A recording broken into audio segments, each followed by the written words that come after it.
ہم تھوکتے ہیں ایسے اہل سنت ہونے کے دعوے پر جس کے ساتھ صحابہ کرام میں سے کسی ایک کی بھی توہین و تنقیص منسلک ہو۔ اور یہ منافق، یہ جو مسلمانوں کے اندر گھسی ہوئی کالی بھیڑیں ہیں، بلکہ اہل سنت کے اندر گھسی ہوئی کالی بھیڑیں ہیں، وہ اپنے آپ کو دیوبندی کہیں، اپنے آپ کو بریلوی کہیں یا اپنے آپ کو اہل حدیث کہیں، یہ کالی بھیڑیں، ان کی ہمیشہ سے کوشش رہی ہے کہ کسی نہ کسی طریقے سے وہ اپنے خبث باطن کا اظہار کریں اور اپنے آپ کو محفوظ بھی رکھیں کہ نہیں جی ہم تو دیکھو جی ہم تو صحابہ کو ماننے والے۔ صحابہ کرام میں سے کسی کی شان میں تھوڑی سی سوء ادبی بھی ایمان لیوا ہے، انسان ایمان سے محروم ہو جاتا، اللہ اس کو اپنا دشمن قرار دیتا ہے، اس کے بعد پھر کون سا ایمان اور کون سا اسلام؟ پھر اہل سنت ہونے کا دعویٰ کرے، کوئی اس کے دعوے کی طرف دیکھے گا بھی نہیں۔ ہم تھوکتے ہیں ایسے اہل سنت ہونے کے دعوے پر جس کے ساتھ صحابہ کرام میں سے کسی ایک کی بھی توہین و تنقیص منسلک ہو۔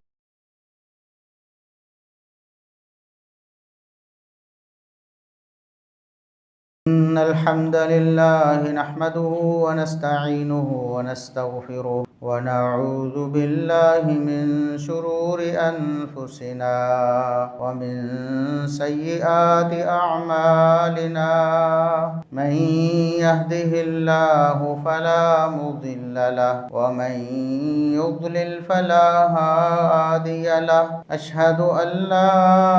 إله إلا الله وحده لا شريك له وأشهد أن محمدا عبده ورسوله اللهم صل على محمد وعلى آل محمد كما صليت على إبراهيم وعلى آل إبراهيم إنك حميد مجيد اللهم بارك على محمد وعلى آل محمد كما باركت على إبراهيم وعلى آل إبراهيم إنك حميد مجيد أما بعد فيا أيها الناس ألا إن خير الحديث كتاب الله وخير الهدي هدي محمد صلى الله عليه وسلم وشر الأمور محدثاتها وكل محدثة بدعة وكل بدعة ضلالة أعوذ بالله السميع العليم من الشيطان الرجيم من همزه ونفخه ونفثه بسم الله الرحمن الرحيم إذا جاء نصر الله والفتح ورأيت الناس يدخلون في دين الله أفواجا فسبح بحمد ربك واستغفره إنه كان توابا۔ انتہائی قابل احترام سامعین و سامعات، ہر قسم کی حمد و ثنا، تعریف و تمجید، کبریائی، بڑائی، رفعت و عظمت اللہ رب العزت کے لیے جو پوری کائنات کا خالق و مالک ہے، بے شمار لا تعداد بے حد و حساب درود و سلام پیغمبر آخر الزماں، محسن انسانیت، محسن کائنات جناب محمد الرسول اللہ صلی اللہ علیہ وسلم کی ذات اقدس پر۔ گزشتہ خطبہ جمعۃ المبارک میں صحابہ کرام رضوان اللہ علیہ مجمعین کے حوالے سے ان کے فضائل و مناقب، ان کا مقام و مرتبہ، اللہ رب العزت کے ہاں ان کی وقت اور حیثیت، اس کا بیان ہوا تھا، اور ضمناً یہ بات بھی عرض کی تھی کہ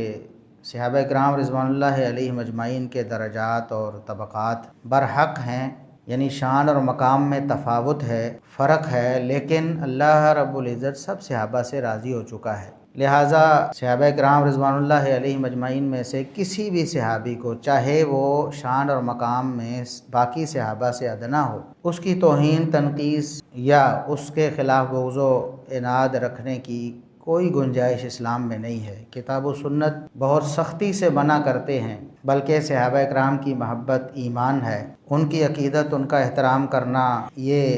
اسلام کی بنیاد ہے، اس کے بغیر کوئی بندہ مومن اور مسلم نہیں ہو سکتا۔ بعض لوگ نبی کریم صلی اللہ علیہ وسلم کے صحابہ کرام کو ماننے کا دعویٰ تو کرتے ہیں، لیکن خود ساختہ فرق کر کے بہت سے صحابہ کرام رضوان اللہ علیہم اجمعین پر تان کا دروازہ کھولتے ہیں۔ اصل میں ان کے اندر نفاق ہے، اندر سے وہ کھوٹے ہیں۔ صحابہ کرام رضوان اللہ علیہم اجمعین کا ادب احترام صرف زبانی دعوے ہیں۔ اگر وہ سچے ہوتے اور مخلص ہوتے تو قرآن کریم اور رسول اللہ صلی اللہ علیہ وسلم کے فرامین اور احادیث جو پچھلے خطبے میں چند ایک پیش کی گئی ہیں اور بہت ساری ہیں، ان کی روشنی میں وہ سب صحابہ کا ادب احترام کرتے، سب سے عقیدت اور محبت رکھتے۔ لیکن بہت سے صحابہ کرام رضوان اللہ علیہم اجمعین، ان کے بارے میں خصوصاً جو صحابہ کرام فتح مکہ کے موقع پر مسلمان ہوئے، ان کے خلاف ان کے دل میں بغض بھرا ہوا ہے، اور ہم یہ کہنے میں حق بجانب ہیں کہ اصل میں وہ صرف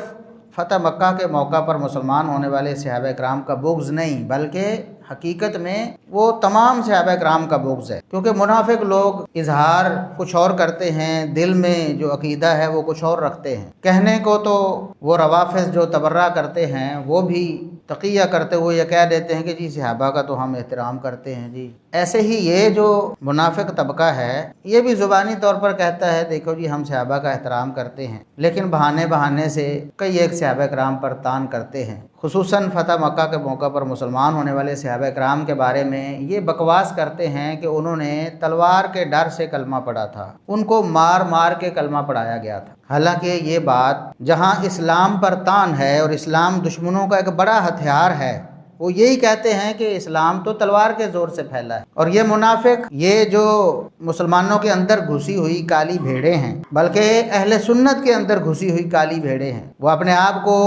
دیوبندی کہیں، اپنے آپ کو بریلوی کہیں یا اپنے آپ کو اہل حدیث کہیں، یہ کالی بھیڑیں، ان کی ہمیشہ سے کوشش رہی ہے کہ کسی نہ کسی طریقے سے وہ اپنے خبث باطن کا اظہار کریں اور اپنے آپ کو محفوظ بھی رکھیں کہ نہیں جی ہم تو دیکھو جی ہم تو صحابہ کو ماننے والے۔ کسی بھی صحابہ کرام میں سے کسی کی شان میں تھوڑی سی سوء ادبی بھی ایمان لیوا ہے، انسان ایمان سے محروم ہو جاتا ہے، اللہ اس کو اپنا دشمن قرار دیتا ہے۔ اس کے بعد پھر کون سا ایمان اور کون سا اسلام؟ پھر اہل سنت ہونے کا دعویٰ کرے، کوئی اس کے دعوے کی طرف دیکھے گا بھی نہیں۔ ہم تھوکتے ہیں ایسے اہل سنت ہونے کے دعوے پر جس کے ساتھ صحابہ کرام میں سے کسی ایک کی بھی توہین و تنقیص منسلک ہو۔ اللہ رب العزت نے قرآن کریم میں یہ ارشاد فرمایا، فتح مکہ کے موقع پر جو لوگ اسلام میں داخل ہوئے، اللہ رب العزت نے ان کا داخل ہونا دین میں داخل ہونا قرار دیا، یعنی ان کے دین اور ایمان کی گواہی اللہ نے قرآن میں نازل فرمائی۔ سورہ نصر میں اللہ رب العزت نے ارشاد فرمایا، اذا جاء نصر اللہ والفتح، اے نبی آپ اس وقت کو یاد کریں جب اللہ کی مدد آئے گی اور فتح نصیب ہوگی مسلمانوں کو، ورأیت الناس یدخلون فی دین اللہ افواج، اور اے نبی آپ دیکھیں گے کہ لوگوں کو وہ اللہ کے دین میں جوگ در جوگ داخل ہو رہے ہوں گے۔ یہ منافق طبقہ آج جو اسلام اور دین کے دشمن ہیں ان کو بھی مسلمان اور مومن ڈکلیئر کرنے اور کرانے پر مصر ہے کہ دیکھو جی وہ کلمہ پڑھتے ہیں، چاہے جو مرضی بکواس کرتے رہیں، قرآن کے بارے میں، حدیث کے بارے میں، اللہ کے بارے میں، رسول اللہ صلی اللہ علیہ وسلم کے بارے میں، صحابہ کے بارے میں، اہل بیت کے بارے میں جو مرضی کہتے رہیں جی ہم ان کے کلمے کا احترام کرتے ہیں۔ یہ منافق طبقہ جو آج کے بدترین گمراہوں اور جاہلوں اور دین دشمنوں کو زبردستی مسلمان بنانے پر تلا ہوا ہے، یہی منافق طبقہ ان صحابہ کرام کے ایمان پر شک کرتا ہے اور لوگوں کو شک میں ڈالتا ہے کہ وہ تو تلوار کے زور سے مسلمان ہو گئے تھے، دل سے مسلمان نہیں ہوئے۔ نعوذ باللہ ثم نعوذ۔ دیکھیں کتنے بڑے منافق ہیں، اپنے آپ کو اہل سنت کہیں، اپنے آپ کو کچھ بھی کہیں، ان کا اسلام سے کیا لینا دینا ہے؟ جو صریحاً اسلام کے دشمن ہیں وہ ان کے نزدیک پکے مسلمان اور پکے مومن ہیں، ان سے جپیاں ڈالتے ہیں، ان کا استقبال کرتے ہیں، ان کو عزت دیتے ہیں، ان کی تکریم کرتے ہیں، اور دوسرے مسلمانوں کو کہتے ہیں کہ ان کے کلمے کا احترام کرو، کلمہ پڑھ کے جو مرضی بکتے رہیں، اس پر کچھ نہ کرو، کچھ نہ کہو۔ لیکن اللہ نے جن کے دین کی گواہی دی ہے قرآن میں، محمد الرسول اللہ صلی اللہ علیہ وسلم نے جن کے فضائل و مناقب بیان کیے، جن کو جنت کی بشارتیں دی ہیں، ان کے بارے میں یہ کہتے ہیں کہ وہ تو صرف تلوار کے ڈر سے کلمہ پڑھ لیا تھا انہوں نے، نعوذ باللہ ثم نعوذ۔ محمد الرسول اللہ صلی اللہ علیہ وسلم کا سبق کیا ہے، دین کیا ہے، دین کی تعلیم کیا ہے؟ ان منافقوں کو یاد نہیں کہ رسول اللہ صلی اللہ علیہ وسلم نے سیدنا اسامہ بن زید رضی اللہ تعالیٰ عنہ کو بہت زیادہ ڈانٹا اور ان سے بہت زیادہ ناراضگی کا اظہار کیا۔ کس بات پہ؟ کہ انہوں نے وہ دشمن جن سے لڑنے گئے تھے اسلام کی خاطر، اسلام کے دشمنوں سے لڑنے گئے، اور آگے انہوں نے کہا کہ ہم تو مسلمان ہو گئے ہیں، ہم اسلام کا اعلان کرتے ہیں۔ اسامہ بن زید رضی اللہ تعالیٰ عنہ انہوں نے سمجھا کہ یہ تو ڈر رہے ہیں نا، ابھی تو ہم ان پر حملہ آور ہو گئے ہیں اور یہ ڈر کے کہہ رہے ہیں۔ محمد الرسول اللہ صلی اللہ علیہ وسلم نے ان لوگوں کو قتل کرنے پر اسامہ بن زید رضی اللہ تعالیٰ عنہ کو اتنا ڈانٹا، اتنے ناراض ہوئے کہ اسامہ بن زید رضی اللہ عنہ کہتے ہیں کاش میں آج سے پہلے مسلمان نہ ہوا تو آج مسلمان ہوتا تاکہ یہ غلطی مجھ سے نہ ہوتی۔ ایک اور صحابی پوچھتے ہیں اللہ کے رسول، لڑائی میں میرا دشمن سے، کافر سے آمنا سامنا ہوتا ہے، میں اسلام کی طرف سے لڑنے گیا ہوں، وہ کفر کی طرف سے لڑنے آیا ہے، میرا آمنا سامنا ہوتا ہے میدان جنگ میں، حملہ کرتے ہیں ایک دوسرے پر، وہ تلوار مار کے میرا ایک ہاتھ کاٹ دیتا ہے، میرا ایک بازو کاٹ دیتا ہے، اس کا حملہ کارگر ہو جاتا ہے، پھر وہ میرے قابو میں آ جاتا ہے، میں اس پر حاوی ہو جاتا ہوں، کسی طریقے سے گر پڑتا ہے، میں اوپر آ جاتا ہوں، وہ مجھے کہتا ہے کہ نہیں میں تو مسلمان ہو گیا ہوں، مجھے چھوڑ دو میں مسلمان ہو گیا، کیا میں اس کو قتل نہ کروں؟ کیونکہ ابھی تو وہ مجھے قتل کرنے کے قریب تھا، میرا ایک بازو کاٹ چکا ہے اور ابھی میری تلوار کے نیچے آیا ہے تو کلمہ پڑھ رہا ہے۔ اللہ کے رسول صلی اللہ علیہ وسلم نے فرمایا اشققت قلبہ، میرے صحابی آپ یہ جو کہہ رہے ہیں کہ وہ تو میرے ڈر سے کلمہ پڑھ رہا ہوگا، کیا اس کا دل پھاڑ کے دیکھ چکے ہو؟ آپ دیکھ سکتے ہو اس کا دل پھاڑ کے کہ وہ کیسے کلمہ پڑھ رہا ہے؟ میدان جنگ میں کفر کی طرف سے لڑتا ہوا شخص، ایک صحابی مجاہد فی سبیل اللہ، اس کی تلوار کے نیچے آ کے بھی کلمہ پڑھتا ہے تو رسول اللہ صلی اللہ علیہ وسلم فرماتے ہیں اس کے کلمے میں آپ شک نہیں کر سکتے، اس کو چھوڑو گے، اگر اس کو قتل کرو گے تم اس کی جگہ چلے جاؤ گے جو تھوڑی دیر پہلے جس جگہ پر وہ تھا کفر میں، وہ تمہاری جگہ آ جائے گا، ہو سکتا ہے اللہ نے اس کو اخلاص دیا ہو، اس وقت اس کے دل میں آ گیا ہو کہ بھائی میں مسلمان ہو جاؤں، اللہ سے ڈر گیا ہو، تمہیں کیا پتا دلوں کا حال کیا۔ یہ رسول اللہ صلی اللہ علیہ وسلم کی تعلیم ہے ان لوگوں کے بارے میں جو کفر کی طرف سے لڑنے آئے ہیں میدان جنگ میں، یہ حالت۔ اور یہ منافق ان صحابہ کرام رضوان اللہ علیہم اجمعین کے ایمان پر شک کرتے اور لوگوں کو وسوسے ڈالتے ہیں، یہ خناس جن کے بارے میں قرآن کہہ چکا ہے کہ یدخلون فی دین اللہ افواجا، اے نبی وہ تو اللہ کے دین میں داخل ہوں گے۔ اللہ نے اس بات کو بشارت اور خوشخبری بنا کر اپنے محمد الرسول اللہ صلی اللہ علیہ وسلم پر نازل فرمایا، اے نبی یہ آپ کے لیے بشارت ہے کہ لوگ اللہ کے دین میں جوک در جوک داخل ہوں گے۔ وہ صحابہ کرام رضوان اللہ علیہم اجمعین اصل میں تان کرتے ہیں سیدنا معاویہ رضی اللہ عنہ پر، سیدنا ابو سفیان رضی اللہ عنہ پر کہ جی وہ تو فتح مکہ کے موقع پر مسلمان ہوئے تھے اور نعوذ باللہ وہ تلوار کے ڈر سے مسلمان ہو گئے۔ وہ سیدنا معاویہ رضی اللہ تعالی عنہ جنہوں نے اسلام کے لیے کفر سے جنگیں لڑیں، کمانڈر ان چیف بنے، غزوات کیے، اور رسول اللہ صلی اللہ علیہ وسلم کی زندگی میں بھی اور آپ صلی اللہ علیہ وسلم کی وفات کے بعد بھی اسلام کے جھنڈے دنیا میں گاڑے انہوں نے، اور رسول اللہ صلی اللہ علیہ وسلم نے بذریعہ وحی یہ بشارت فرمائی کہ اول جیش من امتی یغزون البحر قد اوجبوا، فرمایا میری امت کا ایک لشکر غزوہ بحر کرے گا، یعنی سمندر پار کر کے اسلام کے جھنڈے گاڑے گا، یعنی اسلام ایک بر اعظم میں ہوگا، صرف آگے تو سمندر ہیں، اسلام اس سے آگے نہیں گیا ہوگا، اللہ میری امت سے ایک لشکر کو کھڑا کرے گا، وہ لشکر یہ کارنامہ سر انجام دے گا کہ سمندروں کو پار کر کے دیگر بر اعظموں میں اسلام کے جھنڈے گاڑے گا۔ فرمایا ایسے جو خوش نصیب ہیں، ایسے اللہ رب العزت کے جو محبوب ہیں، ان کے لیے جنت اللہ نے پہلے سے الاٹ کر دی ہے، میں جنت کا اعلان کرتا ہوں۔ ایک صحابیہ ہیں سیدنا عبادہ بن صامت رضی اللہ تعالی عنہ کی اہلیہ سیدہ ام حرام رضی اللہ عنہ، وہ پاس بیٹھی ہیں اور خواہش کرتی ہیں اللہ کے رسول یہ کتنے خوشبخت لوگ ہیں، یہ کتنے اعلیٰ نصیب والے ہیں کہ اللہ نے ان کے جنتوں کا اعلان کر دیا، آپ کی زبانی وحی کے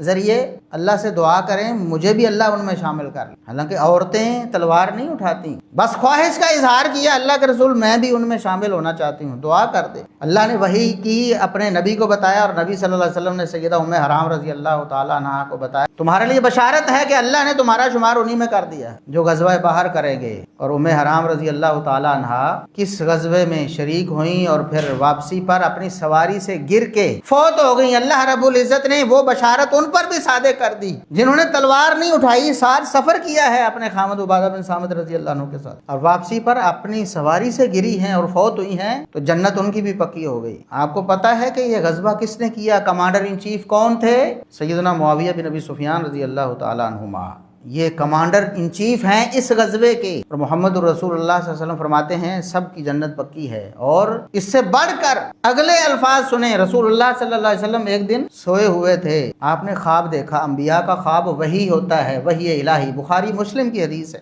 آپ مسکراتے ہوئے بیدار ہوئے، پوچھا گیا اللہ کے رسول مسکرانے کی وجہ؟ خوشی، مسرت کی وجہ کیا ہے؟ بتایا کہ جو غزوہ بحر میں شریک ہونے والے لوگ ہیں ہر سپاہی مجھے جنت میں بادشاہوں کی طرح تختوں پہ ٹیکیں لگائے ہوئے دکھایا گیا ہے۔ میں خوش ہوا ہوں، میری امت کے جو لوگ ہیں غزوہ بحر کریں گے ان کے لیے جنتوں کا اللہ نے بندوبست کیا، مجھے دکھایا تو میں خوش ہوا۔ جس کے ایک ایک سپاہی کو رسول اللہ صلی اللہ علیہ وسلم نے جنت میں تختوں پہ بادشاہوں کی طرح ٹیکیں لگائے ہوئے دیکھا اور امت کو بتایا، اس کے کمانڈر ان چیف اس لشکر کے سیدنا معاویہ بن ابی سفیان رضی اللہ تعالیٰ عنہما ہیں۔ یہ وہ ہیں جو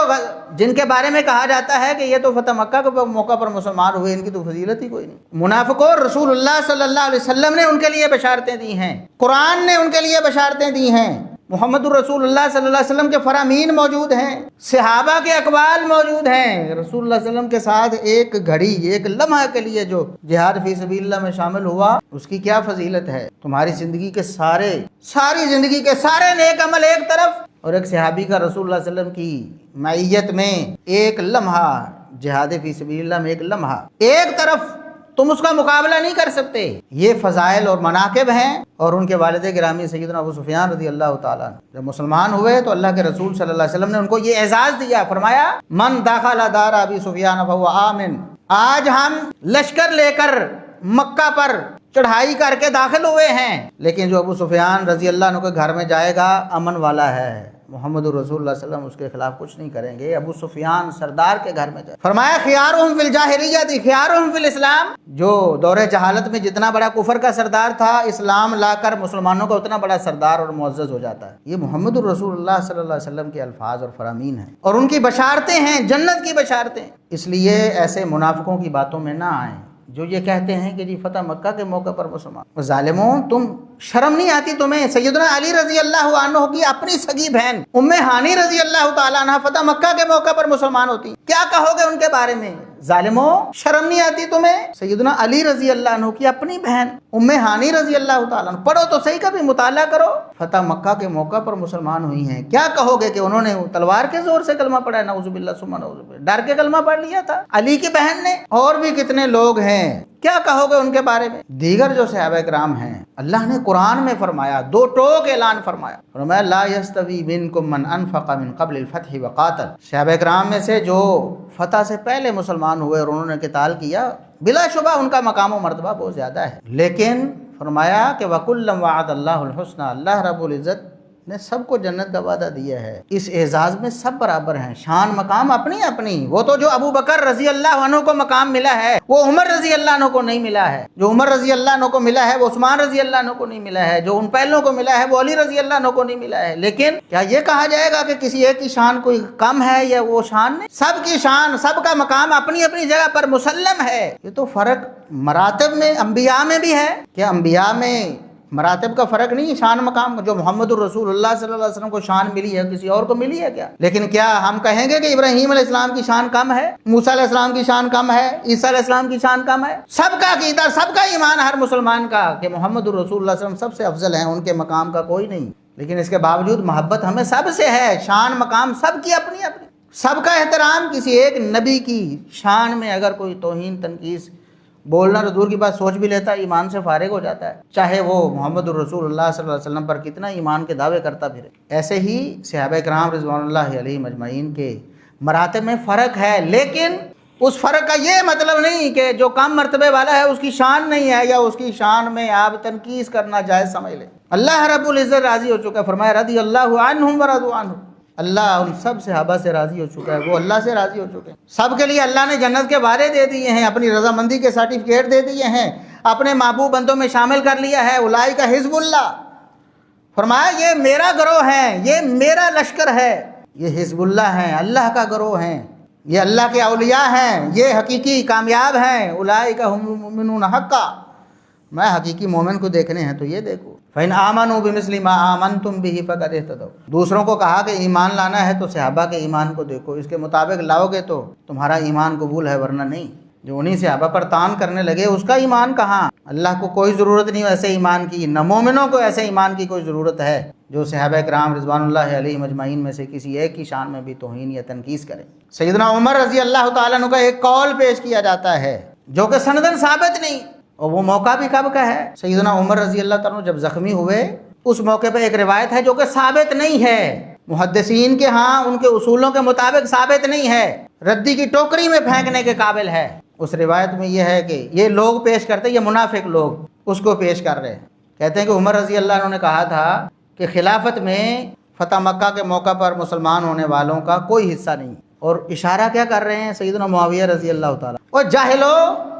محمد الرسول اللہ صلی اللہ علیہ وسلم نے اس صلح کی بشارت دی ہے، فرمایا ان ابنی ھذا سید، میرا حسن بیٹا سردار ہے، اللہ رب العزت اس کے ذریعے امت کے دو عظیم گروہوں میں صلح کروائے گا۔ اور یہ تان کس کے فیصلے پر ہے؟ نواسہ رسول سیدنا حسن رضی اللہ تعالیٰ، انہوں نے سیدنا معاویہ رضی اللہ تعالیٰ عنہ کو خلیفۃ المسلمین بنایا اور ان کے ہاتھ پہ بیعت کی، اور سب کو، سارے مسلمانوں کو ان کی بیعت پہ، ان کی خلافت میں متفق کر دیا۔ ان پر تان کرتے ہو، ان کے فیصلے کو چیلنج کرتے ہو اور کہتے ہو جی ان کا تو خلافت میں حصہ ہی کوئی نہیں تھا۔ یہ کل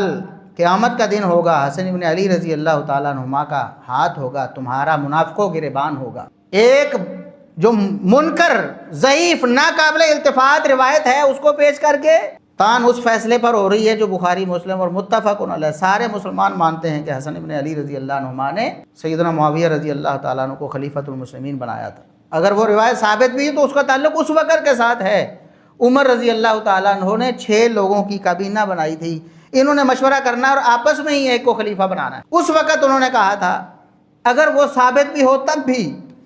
یہ اس وقت کے لیے ہے، حالانکہ یہ ثابت ہی نہیں ہے۔ سیدنا عمر رضی اللہ تعالیٰ عنہ اس موقع پر جب 6 لوگوں کی شورا بنائی ہے، اس وقت وہ فرما رہے ہیں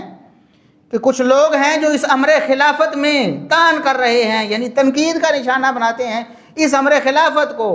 ایسے لوگ کافر ہیں، گمراہ ہیں، اللہ کے دشمن ہیں۔ جبکہ سیدنا معاویہ رضی اللہ تعالیٰ عنہ نے کبھی امر خلافت کو متنازع بنایا نہیں۔ سیدنا عمر رضی اللہ تعالیٰ عنہ نے، یہ واحد گورنر ہیں شام کے، سیدنا عمر رضی اللہ عنہ کسی ایک گورنر کو ایک جگہ نہیں رہنے دیتے تھے زیادہ عرصہ۔ خالد بن ولید رضی اللہ عنہ جیسے اللہ کی تلوار سیف اللہ کو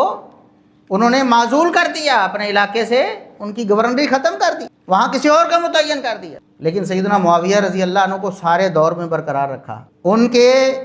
فضل کی وجہ سے، ان کے اس امر کے لائق ہونے کی وجہ سے عمر رضی اللہ عنہ نے اپنے پورے دور خلافت میں ان کو شام کی گورنری سے نہیں ہٹایا۔ پھر سیدنا عثمان رضی اللہ تعالیٰ عنہ نے ان کو اسی طرح برقرار رکھا۔ اور یہ کہتے ہیں کہ نہیں، نعوذ باللہ، وہ تو ایسے تھے، ان کا تو اسلام ہی مشکوک بنا رہے۔ ایسے لوگ منافق ہیں، یہ کالے ہیں اندر باہر سے، ایسے لوگوں کی باتوں کا کوئی اعتبار نہیں۔ اللہ نے قرآن میں جن کے لیے وعدے نازل فرما دیے، محمد رسول اللہ صلی اللہ علیہ وسلم نے جن کے لیے فضائل و مناقب بیان فرما دیے، ایسے لوگوں کے بارے میں طعن زنی کرنا اصل میں اپنا ہی ایمان خراب کرنا، اپنی آخرت برباد کرنا۔ اللہ رب العزت ہمیں صحابہ کرام رضوان اللہ علیہم اجمعین کی فضیلت کو سمجھنے اور اس کے مطابق اپنا عقیدہ بنانے کی توفیق عطا فرمائے۔ وآخر دعوانا ان الحمد للہ رب العالمین۔